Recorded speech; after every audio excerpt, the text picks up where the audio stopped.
Right. Madireddy Srinivasa Reddy గారు, మీ స్పందన ఏంటి? అంటే ఇప్పటికీ కూడా వైఎస్ఆర్ కాంగ్రెస్ పార్టీలో మార్పు రాలేదు, మంత్రుల ఇళ్లపైన ఎమ్మెల్యేల ఇళ్లపైన దాడులు చేస్తామని స్వయంగా మాజీ ముఖ్యమంత్రి మీ పార్టీ అధినేత ఉసుగొలుపుతున్నారు. 11 సీట్లు వచ్చినా వైఎస్ఆర్ కాంగ్రెస్ పార్టీకి బుద్ధి రాలేదు, ఇది హోంమంత్రి అనిత చేసిన కామెంట్. ముందు దానిపై మీ స్పందన ఏంటి? ముందుగా మన 10 టీవీ వీక్షకులకు, మీకు డిబేట్ లో నాతో పాటు పాల్గొంటున్న తెలుగుదేశం మిత్రునికి కూడా గుడ్ ఆఫ్టర్నూన్ అండి. Good afternoon. ఇక్కడ మారాల్సింది మేము కాదు, మేము ఆల్రెడీ ప్రజలు మార్పు కోరుకున్నారు, మీకు అధికారం ఇచ్చారు.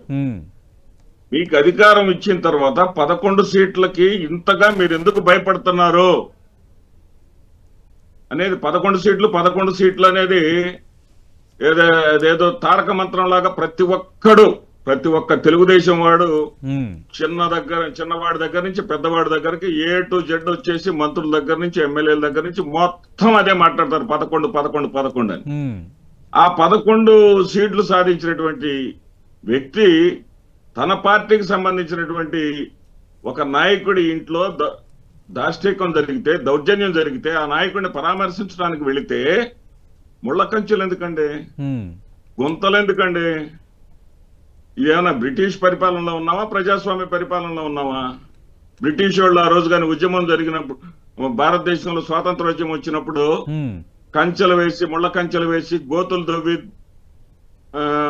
దారుల వెంట రాకుండా అడ్డంకులు సృష్టించినట్టుగా ఇది ఎక్కడ గోలండి బాబు? ఇదేం ప్రజాస్వామ్యం అండి?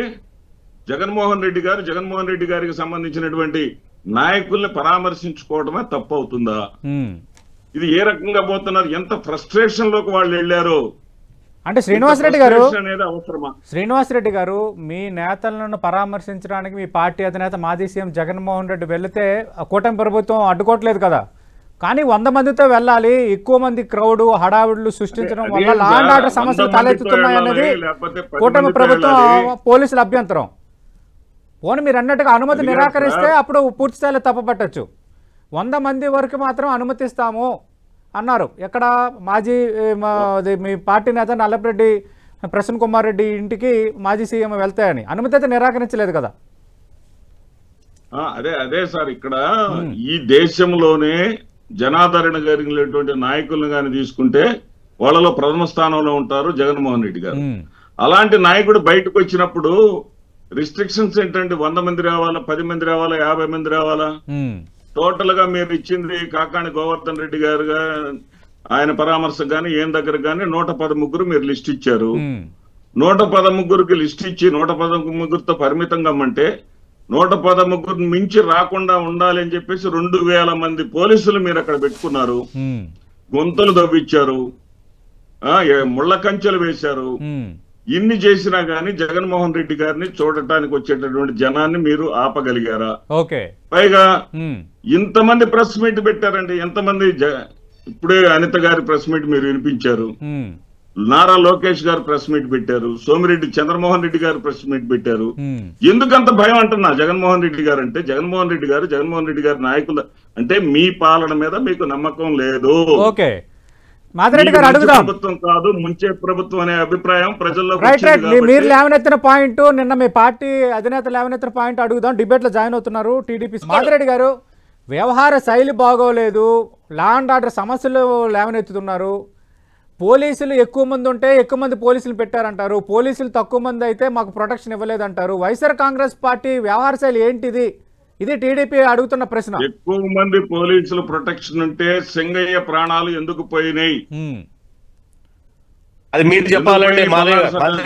పర్యటనలో మీరు చెప్పాలి, మీ కారు కింద పడ్డారు మీరు చెప్పాలా? మీ కారు కింద లేదా? మీ డ్రైవర్ ప్రజల ప్రాణాలు రక్షించేటటువంటి బాధ్యత మీ లీడర్. మీ కారు కింద పడితే కుటుంబాన్ని మేము ఉన్నామని చెప్పి అండగా నిలుస్తామని వెళ్ళామని చెప్పారా? కొంచెమైనా సరే ఇంగిత జ్ఞానం లేకుండా ఒక మాజీ ముఖ్యమంత్రి పర్యటన చేస్తా ఉంటే, ఆ పర్యటన జనం చుట్టుముడుతా ఉంటే కనీస భద్రత కల్పించలేనటువంటి వీళ్ళు నీతులు చెబుతా ఉంటే దెయ్యాలు వేదాలు వల్లించినట్టుగా ఉంటుంది. ఇది నిజంగా తెలుగుదేశం పార్టీకి సంబంధించిన వాళ్ళు ఎవరైనా సరే, విద్యాసాగర్ ఏమైనా చదువుకున్నవాడు అయితే అయి ఉండొచ్చు, తెలుగుదేశం పార్టీ వాళ్ళు కానీ ఎవరైనా కనపడితే ఈ రాష్ట్రంలో దెయ్యాలు, ముంచేవాళ్ళు, మోసం చేసేవాళ్ళుగా ప్రజలు లెక్కేసుకున్నారు. కాబట్టి వీళ్ళకి నమ్మకం లేక భయం ఇచ్చి భయపడిపోయి జగన్మోహన్ రెడ్డి గారు బయటకు వచ్చి, జగన్మోహన్ రెడ్డి ఏకైక ఎజెండా, వీళ్ళ ఎజెండా జగన్మోహన్ రెడ్డి గారిని బయటకు రానియకూడదు. ఇప్పుడు ఈ రాష్ట్రం అయిపోయింది. రాష్ట్రం అయిపోయి ఎక్కడో ఢిల్లీ నుంచి మెహక్ అనే ఆయన చేత ఒక పిటిషన్ వేయించారు. ఏంటి, ఈడీ కేసులు సిబిఐ వాళ్ళు దర్యాప్తు చేయాలంట, దానికి సుప్రీంకోర్టు వాళ్ళు ఉండాలంట, సుప్రీంకోర్టు ఒక మాజీ న్యాయమూర్తి తోటి చేయాలంట. ఈ రకమైనటువంటి ఇంత ఒకడు పతనం అయితే ఒకడు నాశనం అయితే మనం బాగుండాలనేటటువంటి ఈ దరిద్రపు ఆలోచన నుంచి బయటకు రండి ముందు. ప్రజలకేమాలో ఇప్పుడు వైఎస్ఆర్సీపీ చేసినటువంటి పోరాటాల ఫలితంగా అరకొరగానైనా సరే తల్లికి వందనం ఇచ్చారు, సంతోషం. ఈ రోజు రైతు భరోసా ఒక 5,000 రూపాయలు ఇస్తున్నారు రాష్ట్ర ప్రభుత్వం తరఫున, సంతోషం. మా పోరాటాలు చూసి మేము ప్రజల పక్షాన పోరాడబట్టే కదా మీరు ఇస్తుంది. మాదిరెడ్డి గారు, ప్రజల పక్షాన బంగారుపాళ్యం గురించి ప్రస్తావించారు. ప్రజా సమస్యలపై పోరాటాలు చేయండి, బంగారుపాళ్యంకి జగన్మోహన్ రెడ్డి ప్రభుత్వంలో ఉన్న లోపాలు ఎత్తుకోకండి, ఎవరు కాదనరు. కానీ ఇప్పుడు సమస్య అంతా ఈ పర్యటనలు, ఈ ఆంక్షలు, వీటి మీదే నడుస్తుంది. నేను అడుగుతున్నది అదే. ఇందాక విద్యాసాగర్ గారు ప్రస్తావించినట్టు ఓకే, 100 మందికి అనుమతి ఇచ్చారు. నేను ఆ అంశం పైన ఆయన అడిగాను. మాజీ ముఖ్యమంత్రి, వైఎస్ఆర్ కాంగ్రెస్ పార్టీకి బలమైన క్యాడర్ ఉంది, ఓటింగ్ ఉంది, నేను కాదనటం లేదు. అది అందులో దాయడానికి ఏమి ఉండదు, టీడీపీ వాళ్ళు కూడా ఒప్పుకుంటారు. కానీ ఇక్కడ ఏంటంటే నిజంగా మీరు అంతగా చేయాలనుకుంటే ఒక సభలు పెట్టుకోవచ్చు కదా పర్యటనలకు వెళ్ళేటప్పుడు. అలా కాకుండా నేను ఎక్కడికి వెళ్ళినా నాకు అన్ని రకాల అనుమతులు ఇవ్వాలి, మా ప్రజాదరణ ఉంది కాబట్టి జనసందోహం వస్తారు అని ఈ విధంగా అనుకోవటం కరెక్టేనా? లా అండ్ ఆర్డర్ సమస్యలు తలెత్తున్న నేపథ్యంలో దీన్ని సమర్థించుకుంటారా? ఇప్పుడే విద్యాసాగర్ గారు మా నాయకుడు జగన్మోహన్ రెడ్డి గారిని భారతదేశ ప్రధానమంత్రితో కంపేర్ చేస్తూ భారతదేశ ప్రధానమంత్రికి ఉన్నటువంటి క్రేజ్ తోటి జగన్మోహన్ రెడ్డి గారికి ఉన్నటువంటి క్రేజ్ని పోల్చారు, సంతోషం. కానీ ఆ రోడ్డులో అంతమంది పడతారా ఇంతమంది పడతారంటే ఇంట్లోకి వెళ్లే వాళ్ళ వరకు మీరు అనుమతి ఇంతవరకు అని చెప్పేసి చెప్పడం పద్ధతే కాదంట్లా. కానీ జగన్మోహన్ రెడ్డిని ఒక జననేతను చూడాలనుకుని వచ్చేటటువంటి ప్రజలకు అడ్డుపట్టం ఏంటి అంటున్నా నేను అనేది. దానికి ఏమన్నా కొలమానం ఉంటుందా? ప్రజలు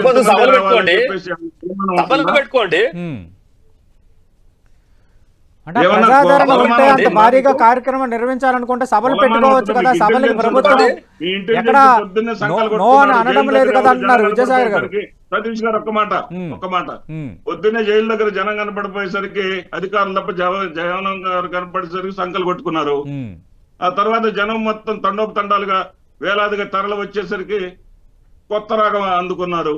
ఏమందుకున్నారు? అక్కడ ఏదో ఇప్పుడు ఈయన చెప్తున్నారు బంగాళపాలెంలో అంట మేము మ్యాట్లు వేసాము. మీ ప్రభుత్వమేగా ఉంది, మీరేగా మీ దగ్గర ఉన్న టెక్నాలజీలో మీరే వీరులు చూరులు అని చెప్తారు కదా. ప్రపంచంలో చంద్రబాబు నాయుడు గారిని మించినటువంటి మేధావి లేరంటారు కదా. బంగారుపాలెంలో మాదిరెడ్డి గారు బంగారుపాలెంలో మీ పార్టీ అధినేత మాజీ సీఎం జగన్మోహన్ రెడ్డి పర్యటన విజువల్స్ ని నిన్న నెల్లూరు పర్యటన విజువల్స్ గా చూపించారనేది కొంత దుమారం రేపుతోంది. అదేమి కాదండి. వీళ్ళు ఎలా ఉంటుందంటే అక్కడ విజువల్స్ ఇక్కడ ఎలా చూపిస్తారు, ఇవన్నీ ఎలా ఉంటదంటే వీళ్ళది బంగారుపాళ్యం నెల్లూరు పర్యటనలో జనం తక్కువ వచ్చారు కాబట్టి జనం ఎక్కువ వచ్చిన బంగారుపాళ్యం పర్యటన విజువల్స్ ని ఎడిట్ చేసి చూపించారు. బంగ్లాదేశ్ నుంచి ఒక 15,000 మందిని కాంట్రాక్ట్ తెచ్చుకున్నారు వీళ్ళు అంటున్నారు. ఆ 15,000 మంది బంగారుపాళ్యం వెళ్ళినా సత్తెనపల్లి వెళ్ళినా ఎక్కడికి వచ్చినా కానీ ఆ 15,000 మంది అంటున్నారు. ఒకవైపు విజయవంతం కాలేదని చెప్తారు, ఒకవైపు 15,000 మందిని తెచ్చుకున్నారు, వీళ్ళతోటి రాతంతో చేయాలని అడుగుతారు. అంటే విజువల్స్ ఎడిట్ చేసి భారీ జన సమీకరణగా చూపిస్తున్నారు. నిన్న అదే జరిగింది అని టీడీపీ ఏమండి ఈ జిమిక్కులకి పితామహుడు ఈనాడు పత్రిక అండి. ఈనాడు ఇప్పుడు అక్కడ దాకేంది కదా సార్. ఇప్పుడు 11 కోట్లు, అదే 12 బ్యాగుల్లో 11 కోట్లు అని చెప్పేసి పట్టుకున్నాం అన్నారే తేగల విజయేందర్ రెడ్డి దగ్గర. అవును, ఆ పట్టుకున్న నోట్ల సంగతి కూడా తెలుస్తుంది. ఇప్పుడే కేసు వేసాం మేము. ఏంటంటే ఆ నోట్లు ఏ సంవత్సరం ఏ నెలలో ముద్రించబడినాయో వాటిని కోర్టు వారికి సమర్పించవలసిందిగా కోర్టు వారి ద్వారా అనుమతి పొందాం. మాదిరెడ్డి గారు నా ప్రశ్నకు సమాధానం చెప్పండి. ఎక్కడ కూడా కూటమి ప్రభుత్వం జగన్మోహన్ రెడ్డిని అడ్డుకోవటం లేదు. అడ్డుకుంటే తాడేపల్లి నుంచి బయటకు వచ్చేవారా? ఆయన ర్యాలీలు చేసుకుంటున్నారు, పార్టీ కార్యకలాపాలు చేసుకుంటున్నారు, పార్టీ పర్యటనలు చేసుకుంటున్నారు. కానీ భారీ జన సమీకరణ, భారీ జన సందోహం ఇలాంటి పరిణామాల నేపథ్యంలో కొన్ని సమస్యలు తలెత్తున్నాయి కాబట్టి, లా అండ్ ఆర్డర్ సమస్యలు తలెత్తున్నాయి కాబట్టి కొన్ని విషయంలో ఆంక్షలు విధిస్తున్నాము. నిజంగా జగన్మోహన్ రెడ్డిని భయపడితే అసలు కనీసం ఆయన్ని రానిచ్చే పరిస్థితి కూడా ఉండదు కదా. మేము మీలా చెయ్యమని టీడీపీ నేతలు అంటున్నారు. సమీకరణ కాదండి, జనాభిమానం. ముంచిన ప్రభుత్వాన్ని చూసి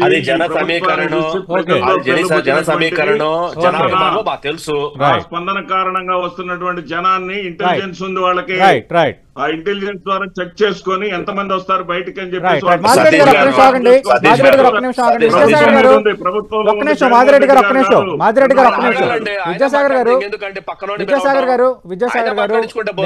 నెల్లూరు పర్యటన చాలా తీవ్ర చర్చనీయాంశం అయిపోయింది. అలాగే అంతకుముందు జిల్లాల పర్యటనలు ఇష్యూస్ అవుతూనే ఉన్నాయి.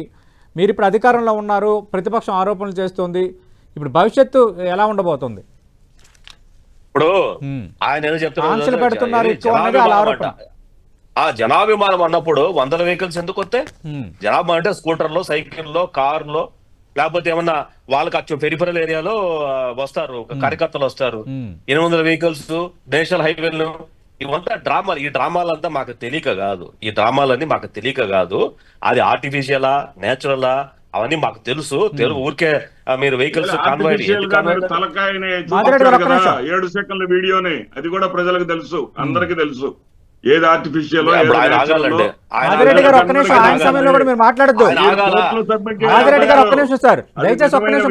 కాబట్టి కోర్టులో సబ్మిట్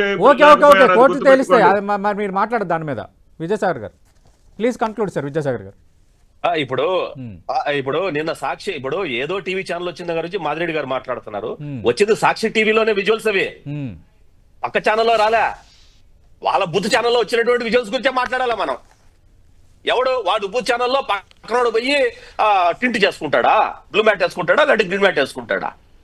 టెలికాస్ట్ చేసింది వాళ్ళ ఛానల్. వాళ్ళ ఛానల్లో బంగారుపాలెం విజువల్స్ వచ్చి దానికి సమానం చెప్పమంటే దానికి దిక్కు దిమానం లేదు. ఏది అంబటి రాంబాబు డిఎస్పీని నానా బూతులు మాట్లాడి ఆడ తొక్కి తోలు నారదీస్తామని చెప్పేసి దౌర్జన్యం చేసి ప్రజల్ని పొలవమని చెప్పి పిలుచుకోకపోతే చూస్తా గొమ్మను ఉండాలా? లేకపోతే హెలికాప్టర్ డ్యామేజ్ చేస్తే, ఆ అనంతపురం రాప్తాడులో డ్యామేజ్ చేస్తే మేము ఏమి యాక్షన్ మాట్లాడకూడదు? లేకపోతే నిన్న సడన్ గా ఆయన నల్లబ్రెడ్ వచ్చి ఎందుకు రోడ్డు మీద కూర్చున్నాడు అంటే what is the problem? Already permission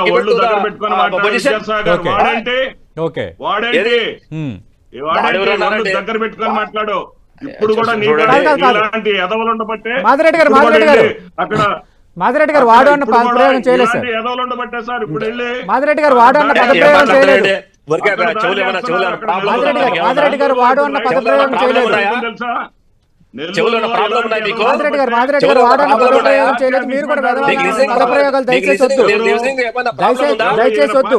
Andhra Pradesh లో మీరు ప్రశ్నిస్తులు కానీ డిబేట్ లో వాడు పదప్రయోగాలు అలౌ చేయండి. నేను నేను అనలేదనే చెప్తున్నాను. విజయసాగర్ గారు మీరు అనలేదనే చెప్తున్నాను. మీరు అనలేదనే చెప్తున్నాను. రైట్.